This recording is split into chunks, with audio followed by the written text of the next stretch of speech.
नमस्कार दोस्तों, आपका स्वागत है। आज जो हम कहानी देखने वाले हैं वही सच्ची कहानी है दोस्तों। ये जिस इंसान की कहानी है उसका नाम है सेंटिगो। सेंटिगो ये कहते हैं कि ये 2005 की घटना है। तब उनकी जो उम्र थी वो तकरीबन 55 ईयर्स की थी। और सेंटिगो ये कहते हैं कि ये जब घटना घटी थी तब उनके घर में उनकी वाइफ नहीं थी, वो और उनकी बेटी ही थी। और बेटी उनके अपने कमरे में कुछ पढ़ाई कर रही थी और ये अपने कमरे में सो रहे थे। दोपहर का वक्त था। खाने के बाद वो ऐसे ही सोने चले गए। और सेंटिगो हमसे ये कहते हैं उसके बाद क्या हुआ दोस्तों कि ये सोने के कुछ 2-3 मिनट के बाद ही इनका जो दिल है वो एकदम अचानक दर्द करने लगा। उनके छाती में अचानक दर्द शुरू हुआ। और सेंटिगो ये कहते हैं कि जैसे उनकी आत्मा ने उनका शरीर ही छोड़ दिया, लेकिन वो किसी और दुनिया में नहीं गए बल्कि उस रूम में ही कहीं ना कहीं वो थे। वो ये कहते हैं कि जैसे उनका वो बेड पर लेटे हैं और उनकी आत्मा ऊपर चली गई है। और सेंटिगो ये कहते हैं कि उन सारी चारों तरफ रूम के चारों तरफ वो घूम पा रहे थे, लेकिन उस रूम से बाहर नहीं निकल पा रहे थे। और सेंटिगो बार बार चीख रहे हैं उनकी आत्मा अपने बेटी के लिए, कि बेटी को वो चिल्ला रही थी कि जल्दी डॉक्टर को बुलाओ, एम्बुलेंस को फ़ोन करो, मेरा दिल का शायद मुझे दौरा पड़ा है, जल्दी से तुम बुलाओ, नहीं तो अभी मेरा क्या होगा पता नहीं।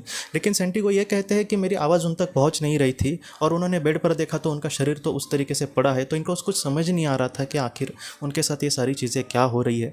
और बाद में सेंटिगो ये कहते हैं कि मैं अगर वहाँ पर लेटा हूँ तो मैं कौन हूँ, और अगर मैं मर गया हूँ तो मैं यहाँ पर आखिर किस तरीके से अब मैं क्या करूँ। इस तरीके से उनके विचार थे। और सेंटिगो ये कहते हैं दोस्तों कि उनके सामने एक आत्मा को उन्होंने वहाँ पर देखा। वो उसी रूम में कहीं ना कहीं मौजूद थी, और जब वो अपने शरीर से बाहर आए तभी भी वो वहाँ पर वैसे ही मौजूद थी।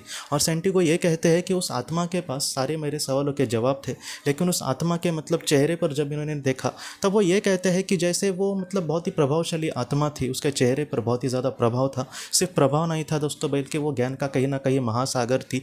और सेंटिगो ये कहते हैं कि एक मन में उनके जो उफाल आया था कि आखिर ये मेरे साथ सारी चीज़ें क्या हो रही है, वो 2 मिनट में भी नहीं लगा वो शांत होने में।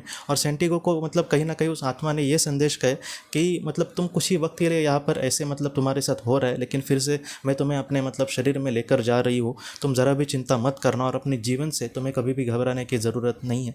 तुम अपने जीवन में बहुत ही अच्छा कार्य कर रहे हो। सेंटिगो एक कहते हैं कि मैं अपने जीवन में वो टीचर का काम करते थे, और वो संडे के दिन दोस्तों जिन बच्चों का कोई भी नहीं होता, या फिर कुछ जो संस्थाएँ होती है अनाथ आश्रम वगैरह, वहाँ पर जाकर कुछ बच्चों को पढ़ाने का कोशिश करते थे।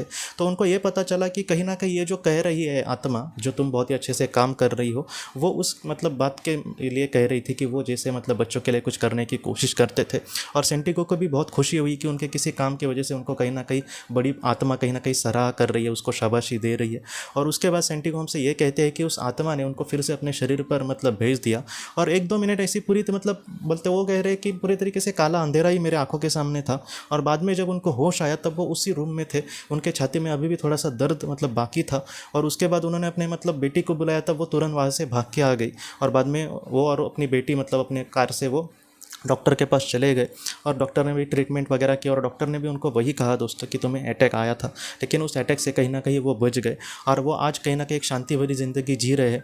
और सेंटिगो यही कहते हैं कि कहीं ना कहीं वो जो आत्मा थी, उनको पता है कि कहीं ना कहीं वो उनकी मार्गदर्शक आत्मा, उनकी गार्डियन सोल हो सकती है, और वो आज भी कहीं ना कहीं उनकी सुरक्षा कर रही है। वो हमेशा उनका साथ रहेगी।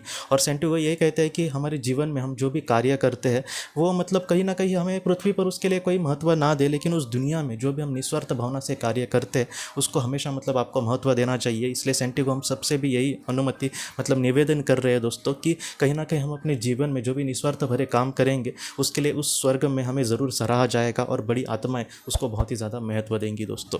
तो दोस्तों हम अपने अगली वीडियो में किसी नए विषय को लेकर मिलेंगे। तब तक आप अपने परिवार का ख्याल रखना। आपका बहुत बहुत धन्यवाद।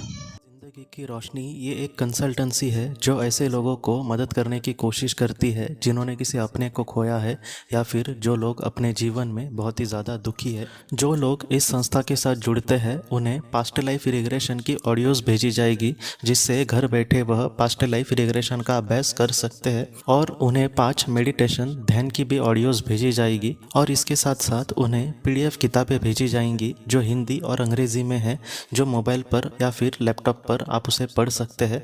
और 10 ऑडियो बुक्स भी आपको भेजी जाएंगी। तो दोस्तों अगर आप इस संस्था के साथ जुड़ना चाहते हैं तो कृपया इस नंबर पे व्हाट्सएप मैसेज करें। आपका बहुत बहुत धन्यवाद।